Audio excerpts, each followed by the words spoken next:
Hello everyone, hey guys, it's me Bushra Khan. Welcome all of you. कैसे हैं आप लोग? आज है 12 जून 2020।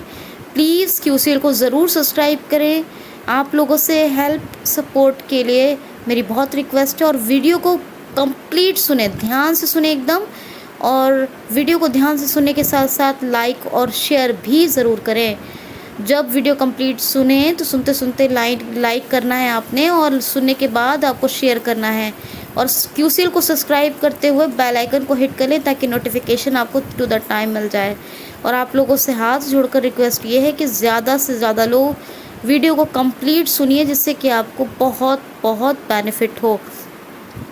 और कोई भी क्वेरी हो, कोई सजेशन है, कोई प्रॉब्लम है, तो आपको कुछ पूछना है, आपकी कोई क्वेरी है, तो आप मुझे कमेंट बॉक्स में लिखिए। और कंटेंट कैसा लिखा, कैसा जो कंटेंट आपने ये भी लिखना है कि कैसा आपको कंटेंट लगा है। तो okay, we are going to start first question of 12 June 2020। पहला क्वेश्चन है, हाल ही में अभी किस राज्य को जल जीवन मिशन के लिए 1280 करोड़ रुपए की मंजूरी दी गई है? हाल ही में किस राज्य को जल जीवन मिशन के लिए 1280 करोड़ रुपए की मंजूरी दी गई है? तो मध्य प्रदेश।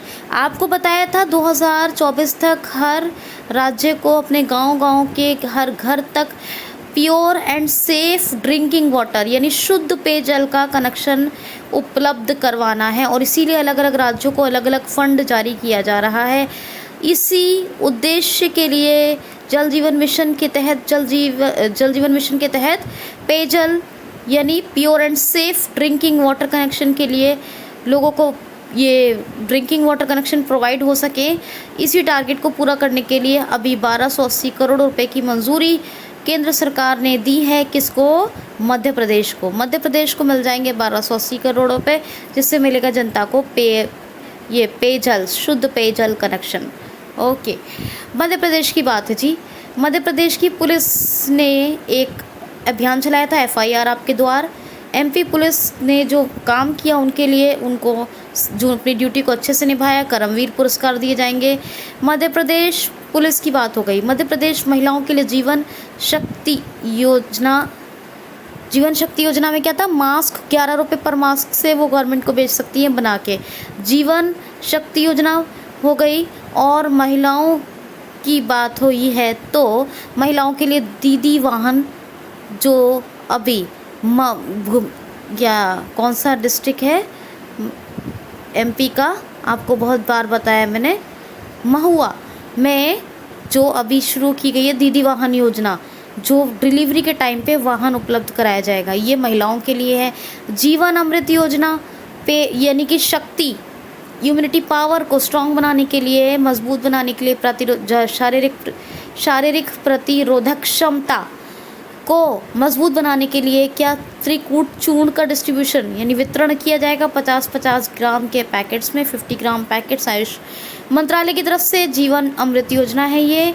बुजुर्गों की सहायता के लिए संकल्प योजना लाई गई, जो उमरिया डिस्ट्रिक्ट में शुरू हुई, झाबुआ डिस्ट्रिक्ट में शुरू हुई थी। दीदी वाहन योजना किसमें हुई थी? झाबुआ, महुआ नहीं, वो झाबुआ है। झाबुआ डिस्ट्रिक्ट में, मैंने आपको हमेशा झाबुआ बताया है, वो मेरे फेस से वो मुझे थोड़ा मतलब समझ में नहीं आ रहा था, मैं भूल गई थी। आई एम सॉरी कि मैं भूल गई थी, मैंने महुआ कह दिया झाबुआ को। झाबुआ डिस्ट्रिक्ट में शुरू हुई दीदी वाहन योजना, ठीक है। तो ओके, बहरहाल बुजुर्गों के लिए हो गई संकल्प योजना। जो ये एक और आया था चरण पादुका पहल, श्रमिकों के लिए आया था चरण पादुका पहल, जो श्रमिक पैदल नंगे पैर जा रहे थे उनको चप्पल उपलब्ध कराने के लिए, स्लीपर प्रोवाइड करें इसलिए।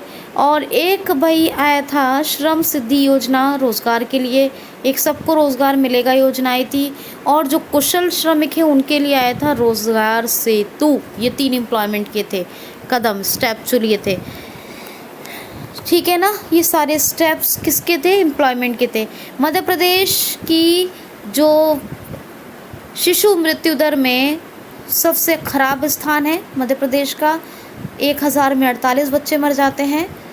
और मध्य प्रदेश की बात कर लें तो ये बात हो गई। महोत्सव की बात करें तो मिर्ची महोत्सव, तानसेन महोत्सव, ये सब वहाँ पर अभी आपको बताया था कि थोड़े दिन पहले मनाए गए थे। ये एमपी का इतना कुछ डेटा है। और अभी बात की हमने, और इससे पहले भी मैं क्वेश्चंस लेती रही हूँ, ये करंट अफेयर्स है मध्य प्रदेश के। मध्य प्रदेश की बात है जी। एमपी के गवर्नर कौन है? तो governor Lalji Tandon. Chief minister कौन है? शिवराज सिंह चौहान। और जब ये चीफ मिनिस्टर बने तो इन्होंने एक फिर से योजना का प्रारंभ किया। कौन सी योजना है वो? मुख्यमंत्री जन कल्याण संबल योजना, ठीक है, जिसमें बहुत सारे लोगों के लिए कई अलग अलग फैसिलिटीज़ हैं, सुविधाएं हैं। अब मध्य प्रदेश की बात है। नेशनल पार्क कान्हा, पेंच, बांधवगढ़, माधव, संजय, पन्ना और सतपुड़ा वन विहार, सतपुड़ा फॉसिल्स वन विहार, ये सारे नेशनल पार्क हैं एमपी के, जिसमें से संजय है एमपी में, संजय गांधी महाराष्ट्र में है। और इसी के साथ साथ पेंच नेशनल पार्क जो है, पेंच एमपी और महाराष्ट्र में फैला हुआ है। तो इतना आपको एटलीस्ट याद रखना है एमपी के बारे में। नेक्स्ट क्वेश्चन लेते हैं। हाल ही में अभी जगेश मुखाती का निधन हो गया, ये कौन थे? जगेश मुखाती की डेथ हो गई, ये कौन थे? तो अभी जगेश मुखाती का निधन हुआ है। ये गुजरात के रहने वाले थे और ये फेमस, प्रसिद्ध यानी लोकप्रिय टेलीविज़न अभिनेता थे, टीवी एक्टर थे, फेमस टीवी एक्टर थे, गुजरात के थे जगेश मुखाती, और इनकी अभी डेथ हो गई। बात समझ में आ गई होगी। नेक्स्ट क्वेश्चन है। हाल ही में आई हुई एक रिपोर्ट के अनुसार अपने देश भारत में एशियाटिक शेरों की यानी एशियाटिक लॉयंस की संख्या कितने प्रतिशत तक बढ़ गई है?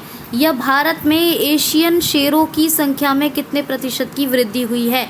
कैसे भी क्वेश्चन समझे, क्वेश्चन बता दिया आपको। आंसर की बात करते हैं। हाल ही में अभी एशियाटिक लॉयंस की गिनती हुई, जिसमें 523 से अभी जब 20,000 वर्ग किलोमीटर ज़मीन उनके लिए संरक्षित थी, 22,000 वर्ग किलोमीटर ज़मीन जब उनके लिए भूमि संरक्षित थी, तब 523 एशियाटिक लॉयंस थे। अभी 600 से ऊपर पहुंच गए हैं, और जो भूमि हो गई है वो कितनी एशियाटिक लॉयंस के लिए संरक्षित की गई है, कितनी है? 30,000 वर्ग किलोमीटर, 30,000 वर्ग किलोमीटर। और ये आया है रिपोर्ट में कि 29% की वृद्धि हुई है, 29% की प्रोग्रेस यानी ग्रोथ हुई है। किस में ग्रोथ हुई है? एशियाटिक लॉयंस की क्वांटिटी परसेंटेज में ग्रोथ हुई है। कितने परसेंटेज बढ़ा है? 29% बढ़ गए हैं, 600 से ऊपर हैं, ठीक है, याद रखना है आपको। ओके, नेक्स्ट क्वेश्चन है। हाल ही में देखिए भाई, इस साल की क्यूएस यूनिवर्सिटी रैंकिंग आ गई। क्या आ गई? QS university ranking. हाल ही में क्यूएस यूनिवर्सिटी रैंकिंग जारी हुई है। इसमें टॉप यूनिवर्सिटी यानी शीर्ष विश्वविद्यालय कौन सा बना है? तो अब ये 500 यूनिवर्सिटीज़ की एक लिस्ट जारी की जाती है, इसमें रैंक बनती है, ये रैंकिंग होती है, ये हर साल जारी होती है, इसको कहते हैं क्यूएस यूनिवर्सिटी रैंकिंग।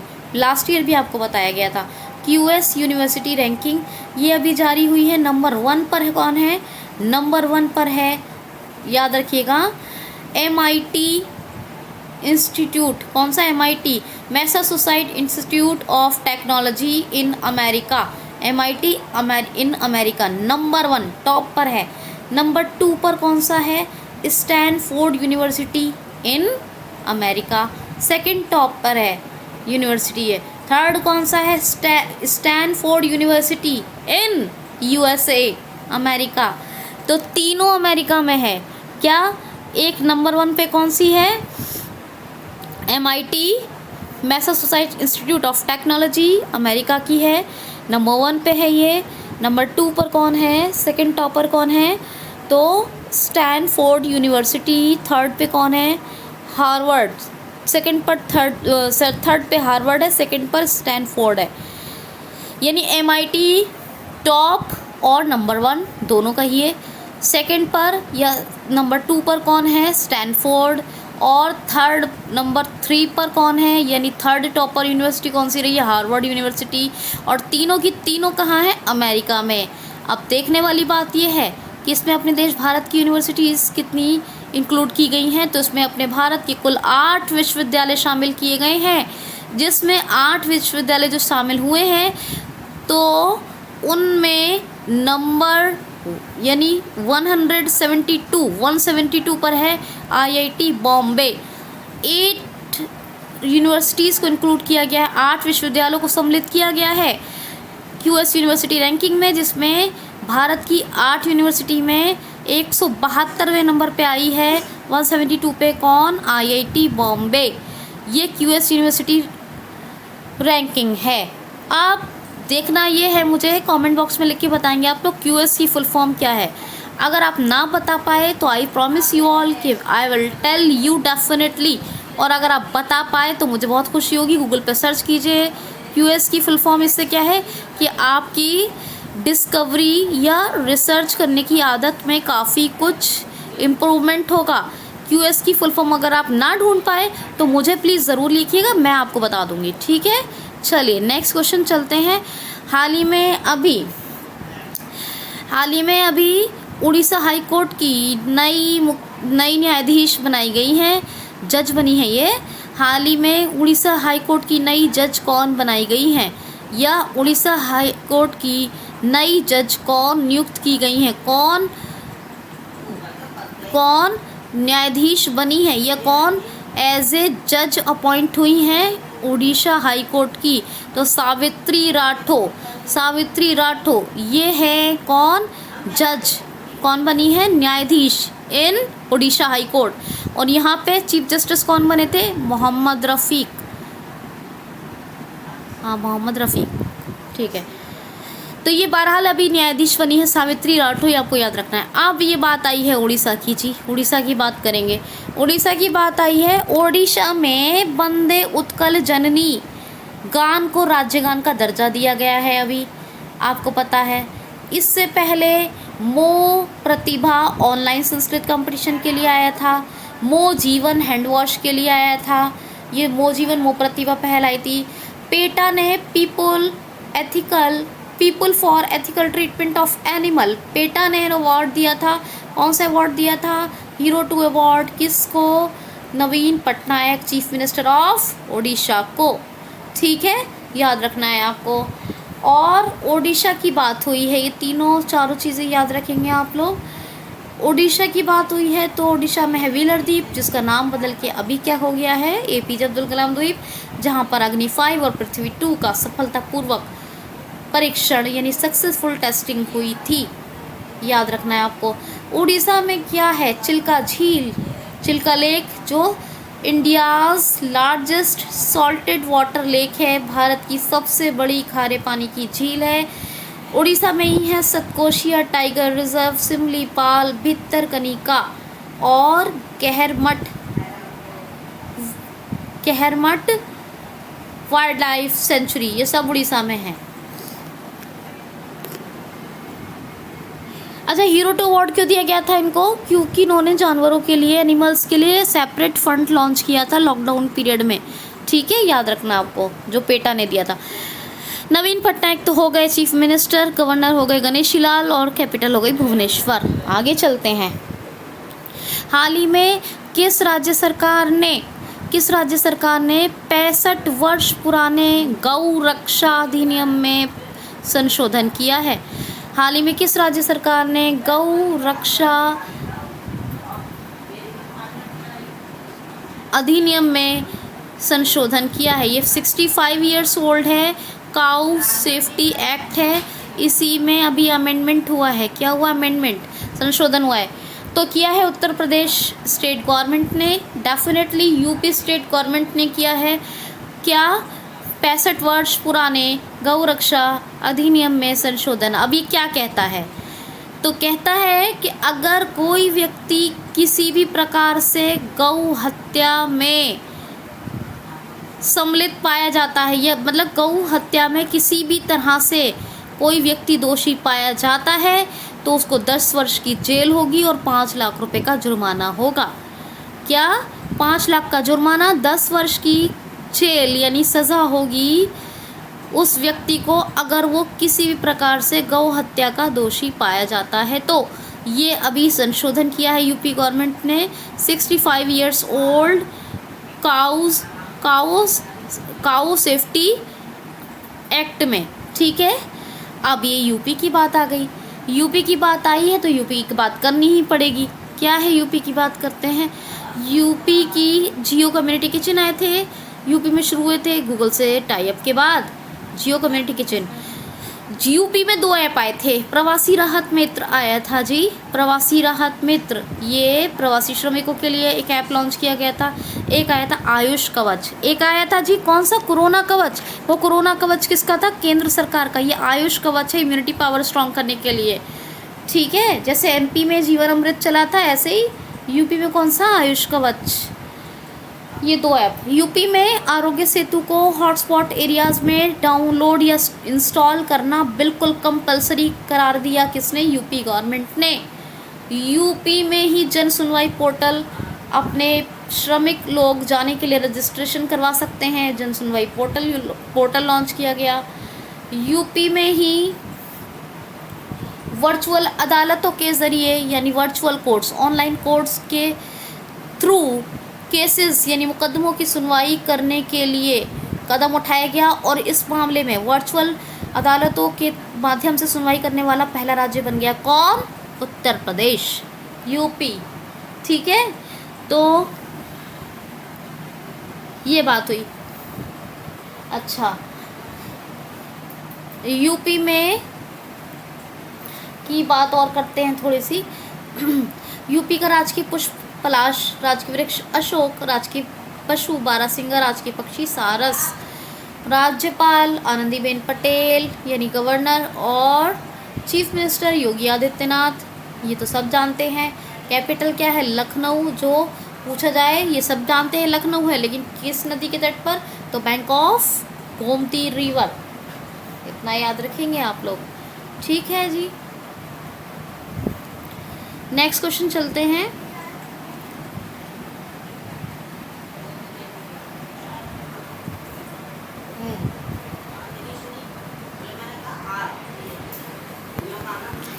किस राज्य सरकार ने कक्षा 5 तक के छात्रों पर ऑनलाइन, किस राज्य सरकार ने कक्षा 5 तक के लिए छात्रों पर ऑनलाइन शिक्षा पर प्रतिबंध लगाया है। किस राज्य सरकार ने कक्षा 5 के छात्रों के लिए ऑनलाइन शिक्षा पर प्रतिबंध लगाया है। किस स्टेट गवर्नमेंट ने 5th स्टैंडर्ड तक के बच्चों के लिए, स्टूडेंट्स के लिए बैन किया है ऑनलाइन एजुकेशन को, तो कर्नाटक राज्य सरकार ने। कर्नाटक स्टेट गवर्नमेंट ने कमेटी का गठन किया जिसमें बहुत अच्छे बड़े बड़े आला दर्जे के एक्सपर्ट्स थे, जिसमें ऐसे भी लोग थे जिन्होंने स्पेशल चिल्ड्रन रिसर्च किए हुए थे और जो या फिर चाइल्ड रिसर्च पर काफ़ी ध्यान देने वाले लोग थे। तो उनकी सलाह ये है कि सिलेबस से ज़्यादा ज़रूरी है इतनी आयु तक के बच्चों के लिए, कक्षा 5 तक के बच्चों के लिए, कि उनका मानसिक विकास हो, उनका नैतिक विकास हो, उनका शारीरिक विकास हो। तो moral development, physical development, mental development, moral development, physical development properly बहुत अच्छे से हो सके, ये सिलेबस से ज़्यादा ज़रूरी है। ऐसी सलाह थी कर्नाटक राज्य सरकार को उन कमेटी के एक्सपर्ट्स की। तो कर्नाटक राज्य सरकार ने ये कदम उठाया कि बच्चों का विकास सिलेबस से अधिक आवश्यक है, इसीलिए 5th स्टैंडर्ड कक्षा 5 तक के छात्रों के लिए ऑनलाइन शिक्षा पर प्रतिबंध लगा दिया। जबकि आज ऑनलाइन एजुकेशन का चलन है, लेकिन 5th क्लास के बच्चे कोई ज़्यादा बड़े नहीं होते, ये आपको भी पता है। इसलिए उनके लिए डेवलपमेंट को ज़्यादा ज़रूरी समझा गया, विकास को, और सिलेबस को उतनी तरजीह नहीं दी गई, इसीलिए स्टेप लिया गया। कर्नाटक की बात कर लेते हैं थोड़ी सी। कर्नाटक में आया था गेट्स एट गो था एक CIT टेस्ट के लिए, कॉमन इंटरेस्ट टेस्ट के लिए ऑनलाइन कोचिंग प्लेटफॉर्म। कर्नाटक में आया था एक हेल्पलाइन नंबर 14410 यानी 14410 14410। कर्नाटक राज्य सरकार ने एक लॉन्च किया था, कौन सा ऐप, कोरोना वॉच। किसका, कोरोना वॉच। कोरोना कवच किसका है, केंद्र सरकार का। कोरोना वॉच, ये कर्नाटक का था। और कर्नाटक ने एक ऑनलाइन चेस टूर्नामेंट कोविड-19 फंड कलेक्शन के लिए शुरू किया था, जिससे कि कोविड-19 कोरोना वायरस पे काम करने के लिए धन को जुटाया जा सके, पार्टिसिपेशन हो सके। 50 रुपये प्रति खिलाड़ी के हिसाब से जमा होंगे और ऑनलाइन खेलकर वो अब खेल सकते हैं, और 50 रुपये से इसमें काफ़ी कुछ कोविड-19 के लिए फ़ंड कलेक्शन हो जाएगा। तो ये कर्नाटक राज्य सरकार ने सब इनिशिएटिव्स लिए थे। एक आया था मेघ संदेश, कौन सा, थोड़े दिन पहले बताया था, मेघ संदेश ऐप। ये भी कर्नाटक में कोई वर्षा तूफान कोई आए तो उसके लिए पहले ही अलर्ट जारी कर दिया जाए, तो इसीलिए मेघ संदेश ऐप को भी लॉन्च किया गया था। कर्नाटक में इतने सारे फैक्ट्स हैं। बेंगलुरु कैपिटल है जी, और गवर्नर है वजुभाई वाला। चीफ मिनिस्टर कौन है? चीफ मिनिस्टर है, क्या नाम है चीफ मिनिस्टर का? तो चीफ मिनिस्टर का नाम है वीएस येदियुरप्पा। कर्नाटक के नेशनल पार्क कौन कौन से हैं बताया जा सकता है कुछ, मुझे थोड़ा बहुत, अगर आप बताएं तो मज़ा आ जाएगा। चलिए कमेंट बॉक्स में या तो क्यूएस की फुल फॉर्म या कुछ कर्नाटक के नेशनल पार्क बताएं। क्यूएस की फुल फॉर्म ना बता पाएँ तो मुझे ज़रूर इन्फॉर्म कर दें, मैं बता दूंगी। क्यूएस में क्यूएस यूनिवर्सिटी जो रैंकिंग आई है उसमें क्यूएस जो है। और कर्नाटक नेशनल पार्क के लिए ऐसा करें कि मेरी जो प्लेलिस्ट में वीडियो पड़ी है नेशनल पार्क की, प्लीज़ उसको जाके देखिए, ताकि national park wild life sanctuary आपके क्लियर हो जाएँ। ठीक, ओके डन। चलिए अब क्या करते हैं, आगे चलते हैं। नेक्स्ट क्वेश्चन है, हाल ही में अभी नौकरी पोर्टल किस राज्य में अभी नौकरी पोर्टल लॉन्च किया गया है? किस राज्य ने नौकरी पोर्टल को लॉन्च किया है?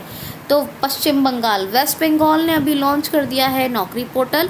और ये उन आईआईटी एम्प्लॉयज़ के लिए थे जो आईआईटी सेक्टर में थे, जो इनका जो कहाँ के एम्प्लॉयज़ थे, आईआईटी के, लेकिन वो अब कोरोना वायरस के कारण वेस्ट बंगाल वापस आ गए।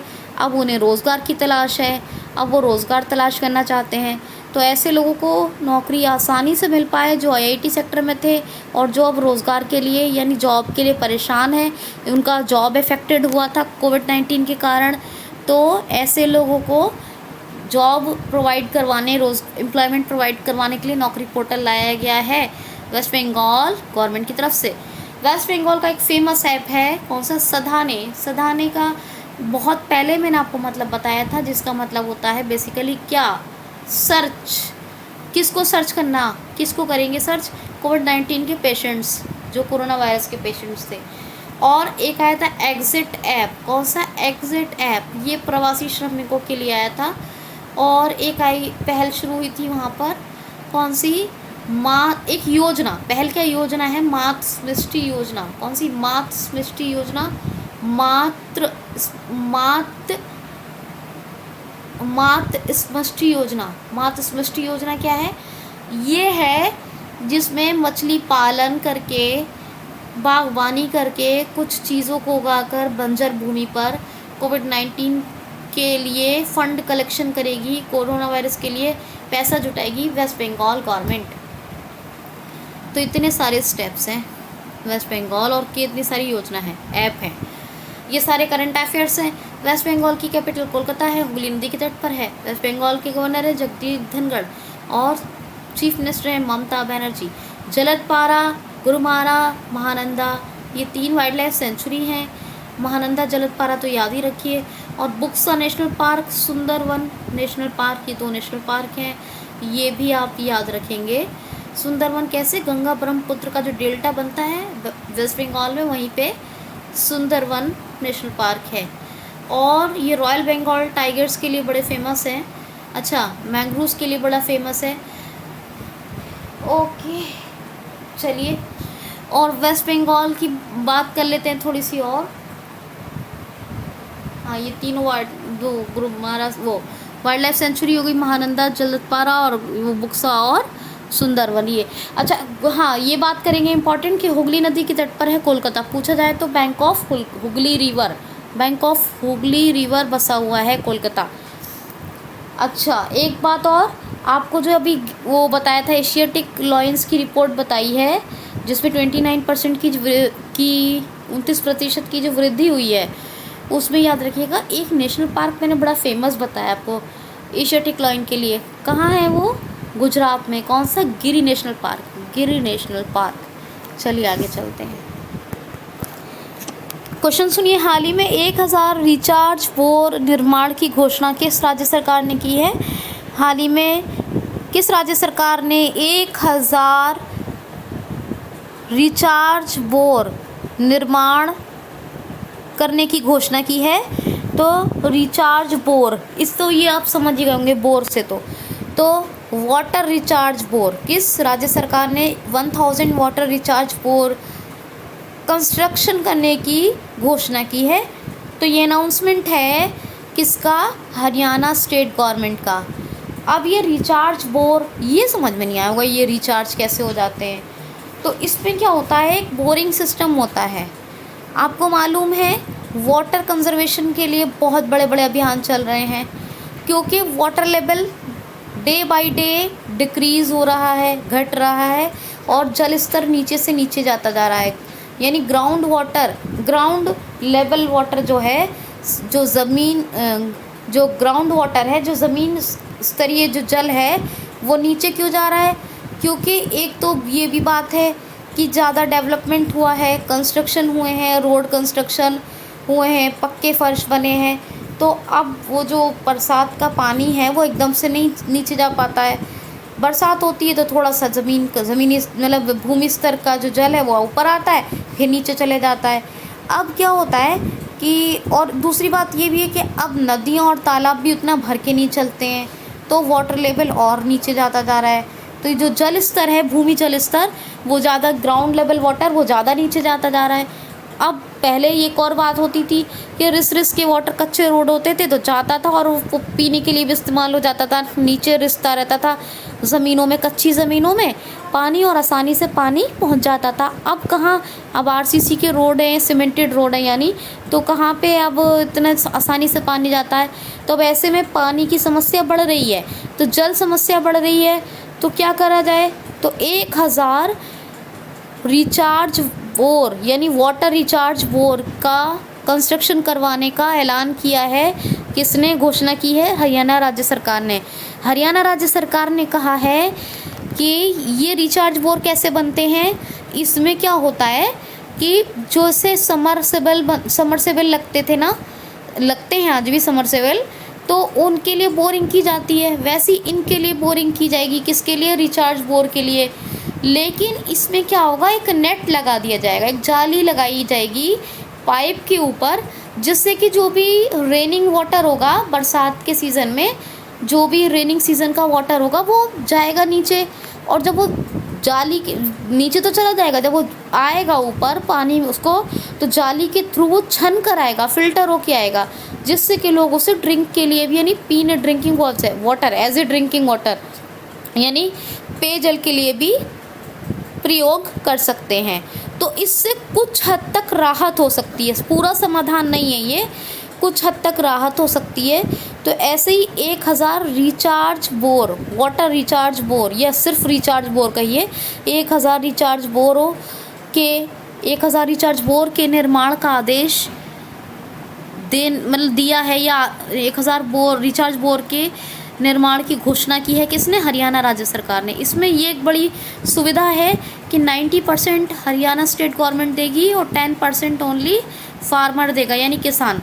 10% केवल किसान को देना है और 90% जो देगी वो हरियाणा राज्य सरकार देगी अमाउंट। ठीक है, ये रिचार्ज बोर के लिए जो 1000 रिचार्ज बोर बनेंगे, और ये स्पेशली वहाँ किया जाएगा जहाँ धान की खेती होती है, क्योंकि धान की खेती के लिए पानी बहुत लगता है। क्या? धान की खेती के लिए पानी बहुत ज़्यादा यूज़ होता है, इसीलिए ये 1000 रिचार्ज बोर ज़्यादातर वहाँ लगाए जाएंगे जहाँ किसान धान की खेती करते हैं, और 90% कौन देगा? हरियाणा गवर्नमेंट, क्योंकि उसी की घोषणा है, और 10% किसान। अच्छा जी, हरियाणा की बात है, चंडीगढ़ कैपिटल है और हरियाणा की चंडीगढ़ कैपिटल है। साथ ही में हरियाणा के गवर्नर कौन है? सत्यदेव नारायण आर्य, और मनोहर लाल खट्टर कौन है? Chief minister. ये आपको याद रखना है। नेक्स्ट क्वेश्चन है, हाल ही में अ बर्निंग नोवेल अ बर्निंग नॉवेल किसने लिखा है? अ बर्निंग उपन्यास की लेखक कौन है? तो इसकी लेखक कौन है? की लेखक, के नहीं, इसकी लेखक, क्योंकि ये लेडी हैं। तो मेघा मजूमदार, मेघा मजूमदार ने लिखा है कौन सा उपन्यास? अ बर्निंग, अ बर्निंग, ये उपन्यास लिखा है मेघा मजूमदार, मेघा मजूमदार ने। एक क्वेश्चन और देखिए, हाल ही में पियरे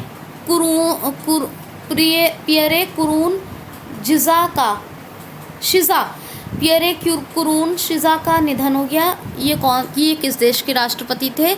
हाल ही में पियरे कुरून शिजा का निधन हो गया, यानी डेथ हो गई। ये किस देश के राष्ट्रपति थे? पियरे कुरून शिजा। ये किस कंट्री के प्रेसिडेंट थे? तो बुरुंडी एक अफ्रीकन कंट्री है। इसके प्रेसिडेंट थे, नाम लेने में थोड़ी बहुत गलती हो तो आई एम एक्सट्रीमली सॉरी। इनका नाम है पियरे कुरून शिजा।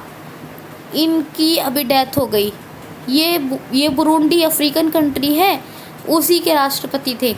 गीतिके इसकी कैपिटल है, और बुरुंडी फ्रैंक क्या थी? करेंसी है, मतलब थी क्या है, करेंसी है। और पियरे कुरून शिजा, इनकी अभी डेथ हो गई, ये प्रेसिडेंट थे। तो ये आपके कंसेप्ट हो गए क्लियर। हाल ही में किस स्टेट गवर्नमेंट ने ट्रू मशीन्स को कमीशन किया है? हाल ही में किस स्टेट गवर्नमेंट ने ट्रू मशीन्स को कमीशन किया है? तो अभी UP state government, Uttar Pradesh राज्य सरकार ने अपने हर ज़िला के, यानी यूपी के जितने ज़िले हैं, अपने हर ज़िले के ज़िला अस्पताल में ट्रू मशीन्स को लगाने, यानी ट्रू मशीन को स्थापित करने की घोषणा कर दी है। यानी जितने भी यूपी के डिस्ट्रिक्ट्स हैं, सभी के डिस्ट्रिक्ट हॉस्पिटल में ट्रू मशीन्स लगेंगी। इससे क्या होगा? कोविड-19 की टेस्टिंग जो जल्दी हो जाएगी, और उसके अलावा रिज़ल्ट्स जो होंगे टेस्टिंग के वो भी बहुत जल्दी आएंगे। तो ये मशीनें काफ़ी हद तक जल्दी काम कर सकती हैं, ट्रू मशीन्स। तो इनको भी अभी कमीशन करने की घोषणा की है यूपी स्टेट गवर्नमेंट ने। नेक्स्ट क्वेश्चन देखिए, हाल ही में किस देश ने अपना पहला कोल एक्सचेंज स्थापित करने की घोषणा की है? हाल ही में किस देश ने अपना पहला कोल एक्सचेंज स्थापित करने की घोषणा की है? तो हमारे प्रेजेंट टाइम के कोल मिनिस्टर कौन है? प्रेजेंट टाइम के कोल मिनिस्टर हैं प्रहलाद सिंह जोशी।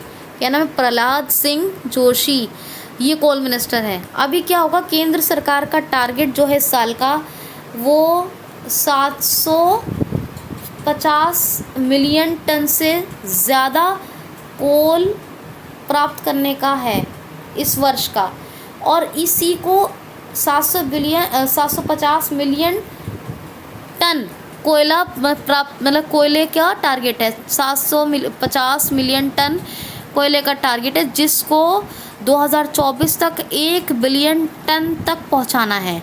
1 बिलियन टन तक पहुंचाना है 2024 तक। तो ये 1 बिलियन टन कोल की प्राप्ति हो सके, है ना, कोल का प्रोडक्ट, मतलब कोल अच्छे से कोयले का जो उत्पादन हो सके 1 बिलियन टन कोयले का 2024 तक, ऐसा हमारी इंडियन गवर्नमेंट का, यानी सेंट्रल गवर्नमेंट का लक्ष्य है।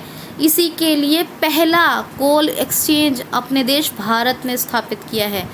किसने? पहला फर्स्ट कोल एक्सचेंज स्थापित करने की घोषणा की है अपने देश भारत ने।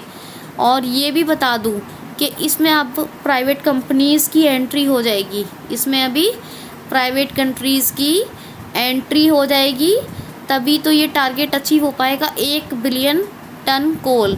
ये केंद्र सरकार ने निर्णय लिया है, और पहला कोल स्थापित हो रहा है, पहला कोल एक्सचेंज स्थापित हो रहा है अपने देश भारत का। ठीक है जी।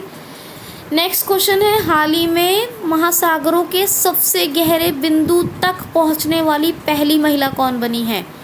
हाल ही में महासागरों के सबसे गहरे बिंदु तक पहुंचने वाली पहली महिला कौन बनी है? तो कैथी सुलिवन कैथी सुलिवन ये बनी है, कैथी सुलिवन ये बनी है पहली महिला, फर्स्ट लेडी या फर्स्ट विमेन जो चैलेंजर डीप तक पहुंची हैं। चैलेंजर डीप महासागरों का सबसे गहरा बिंदु है, सबसे गहरा बिंदु है चैलेंजर डीप महासागरों का। और ये मतलब महासागरों की जो सतह है उससे भी कई मीटर्स की गहराई पर है ये चैलेंजर डीप। तो सबसे गहरा कौन सा बिंदु है? चैलेंजर डीप महासागरों का, और वहाँ पहुँचने वाली पहली महिला बनी है कैथी सुलिवन।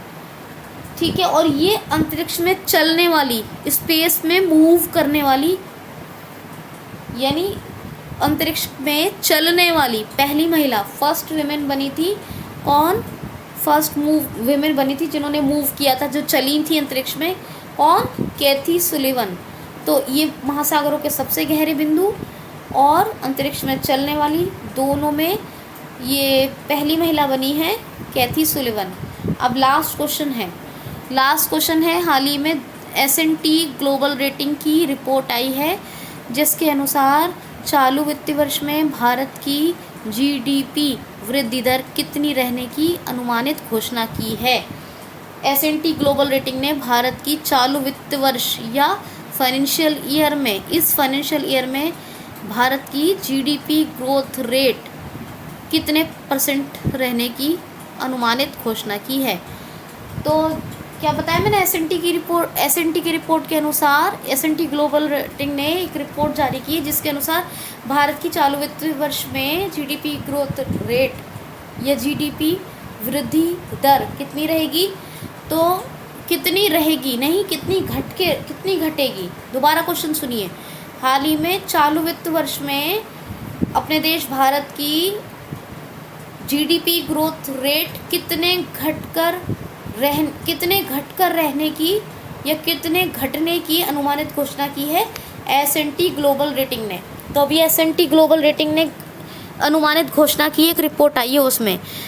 तो अपने इंडिया की फाइनेंशियल ईयर में, इस चालू वित्त वर्ष में जो GDP ग्रोथ रेट घटकर रहेगी वो कितनी घटेगी? 5%।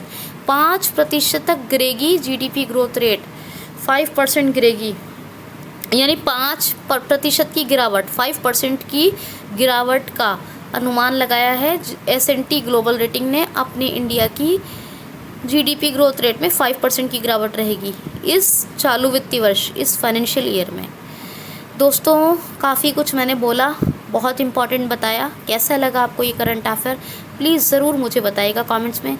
QCL को प्लीज़ सब्सक्राइब कीजिए, बेल आइकन को हिट कीजिए, वीडियो को लाइक एंड शेयर कीजिए और कंप्लीट वॉच कीजिए। आप लोगों से बहुत रिक्वेस्ट है। अपना ख्याल रखिए, खुश रहिए। Thanks for watching. Call from Akhilesh, mobile 918407886985।